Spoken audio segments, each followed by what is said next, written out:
The next 3 videos are going to be about the experiences of being poured into being.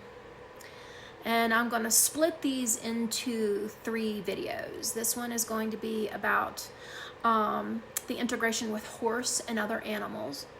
The second is going to be about the 2-step resurrection experience in February of 2010. And the third one is going to be about becoming the memory keeper. So I want to talk about the definition of integration being this combining of 2 different separated things.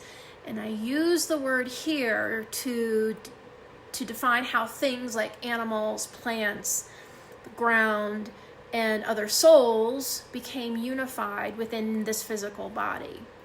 So there's a term called soul transmigration or metempsychosis that has been used to describe this process, because I'm not the only one who's been through it.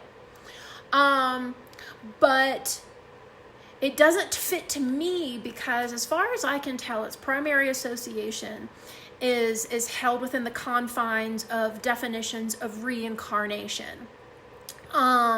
That I'm fully aware of, fully believe in, fully understand. But this is not that. A, because hello, in a body. And so yes, I was born with a soul. I was actually born with 3 of them. It's a whole other story. But these integrations were not like that, but part of that. That there is no. Actually, I'm muddling it. I'm not gonna muddle. I could expound for hours, but I'm not going to. I do want to say, though, that integrations are different than, say, channeling. So I channel.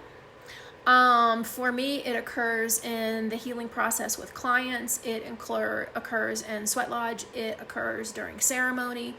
It occurs when I am driving through funeral parade routes.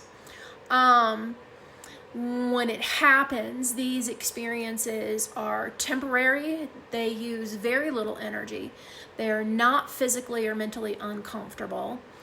However, integrations are not that. These integrations have been filled with massive amounts of snot, foul language, and deep, profound physical and emotional pain, as well as awe. And these experiences that I'm getting ready to talk about is why I have said again and again that I have been prayed into existence and poured into being. So my first experience of integration occurred with a horse named Marge, in a very hot barn on a humid August morning in 2010. This experience was to open me up to and for a depth of universal communication that I could have never been prepared for, and was certainly hadn't been referenced in any of those like how to be spiritual books that I got and tried to make my way through between 2008 and 2010. So let me set the stage for this otherwise indescribable experience with a horse named Marge. So if you have never seen a horse literally out of its mind, it is really hard to describe the frenetic energy that is fueled by a deep, deep inner terror held within a very large beast that must move its body any way it can to move the energy. Now, I had not met Marge until this point. She had spent years as a treasured dressage horse, and something had happened to her that no one knew. They didn't see it or feel it. Something happened to her to essentially make her crazy. She had become so unlike herself, so unsafe, that the owners were considering euthanizing her. I was brought in as a last-ditch effort by a trainer I knew who knew the owners to prevent that. When I saw her, she was confined to a stall for her own safety, and she was just moving. She was moving so hard and fast, and I knew that it was absolutely possible for that wall between her and the greater outdoors out there, they wouldn't hold her if she chose to run through it. She was large and powerful and scared shitless of something. That she had not hurt herself or anyone else physically was astonishing. And what I saw in front of me made me truly sympathize with those considering euthanasia. That I was actually going to enter a stall with her in that state was astonishing as well, but I also knew I couldn't do it remotely. I was not certain that Marge would allow me to touch her while she was in such a heightened state. And admittedly, I was afraid that she would actually hurt me if I tried. However, she did allow me to touch her. And that first touch opened up the universe in a way that I never knew possible. I did more than just touch with touch. With that physical connection, I walked directly into Marge as if there was no skin or coat or space between us. In that one touch, time changed. It simultaneously disappeared, and the past came rushing into the present from her into me. And this was no gentle blending of merging energies between two loving beings. Oh no. There were no clouds parting or angels singing. Marge and I were touched and changed in the same way. My face, her flank, withers, hands gone, boom, with nothing in between us. I saw and felt her everything. Blood moving, heart pounding, and then so many hearts. So many hearts.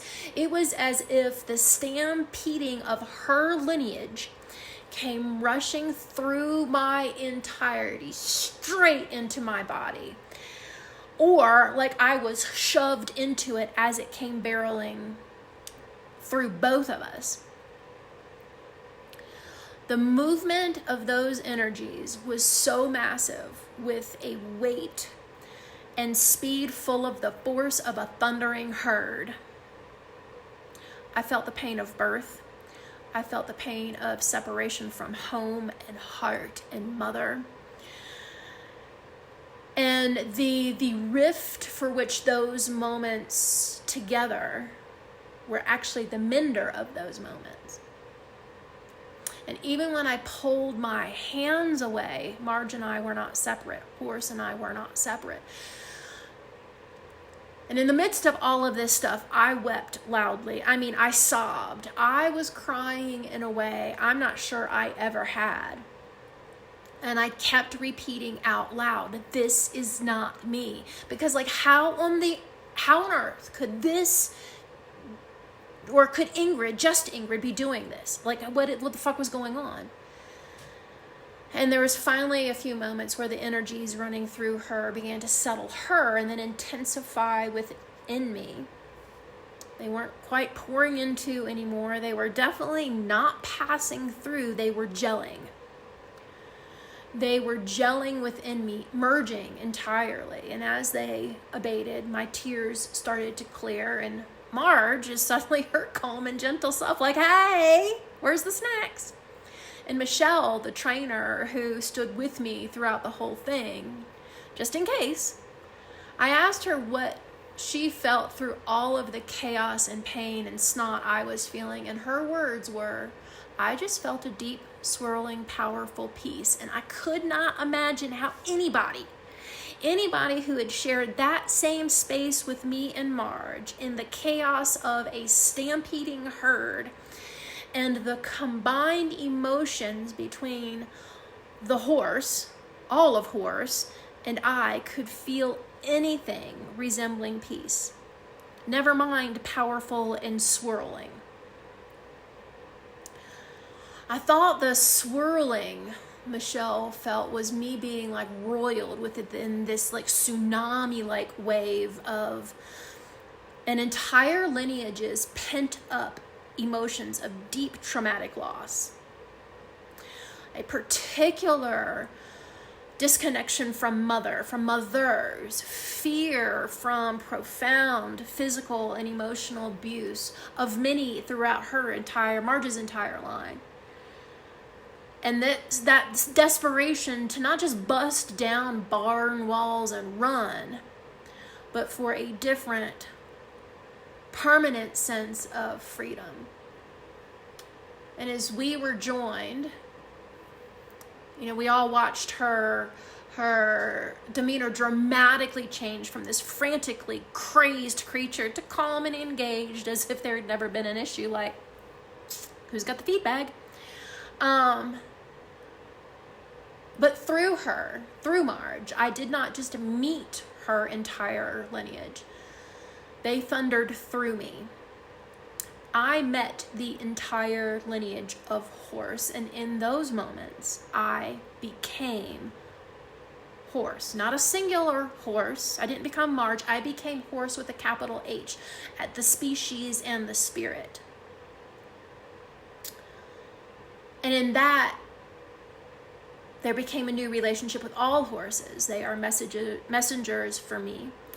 They signal everything from pending travel and protection, times for rest, and deep, deep love. On that day, on the way home, I began to cry again. I had calmed down, but I just lost my shit on the way home, and I kept repeating, this is not me. This is not fucking me. What the fuck? And there was this thunderous verbal response that would speak to me again 5 years later. And he said, as he shook me in the car, that is you. That is the whole purpose of your being. That is your being. Know this. Own it. And I'm like behind the steering wheel going, what? I mean, just stunned into silence while still sobbing. I had been rebuked by something so much bigger than me that was clearly annoyed with my mantra of the day. That's just not me. Not me. That can't be me. I had become horse. I had not just become one with a crazed mare, but for eternity I am horse. I am part of the herd. I am all herds. And in that extraordinary experience, in the conversation with God afterward, I knew that I had become horse. And between that day in 2010 and 2015, I would become feathered and winged. I would become canine. I would become Canis lupus. I would become aspen and ponderosa. And I would learn all along that I was the living water. I would recognize oceans and their gods as brethren. I would recognize the deep as much as home as the desert would be for me. And it would never make sense, but it would always be known as true, even if I never knew why. And that experience with Marge prepared me as much as it could for those integrations that came later.